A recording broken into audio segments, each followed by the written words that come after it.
Good morning, Chandler families. Hey, we are so excited to welcome all of you here this evening for our open house. It's actually the 108th open house here at Chandler High School.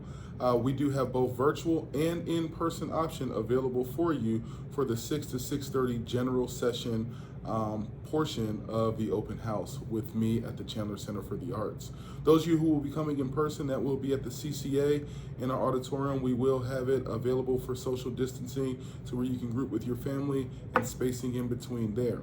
Those of you who are wishing to participate virtually, you can do so via my YouTube channel at Educator Franklin via YouTube.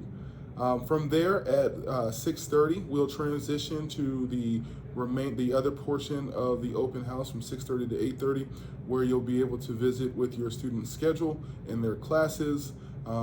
Those will not be available via live stream, but you will be able to access the teachers' resources as they've been asked to update that information onto their Google Classrooms that they share with their families this evening.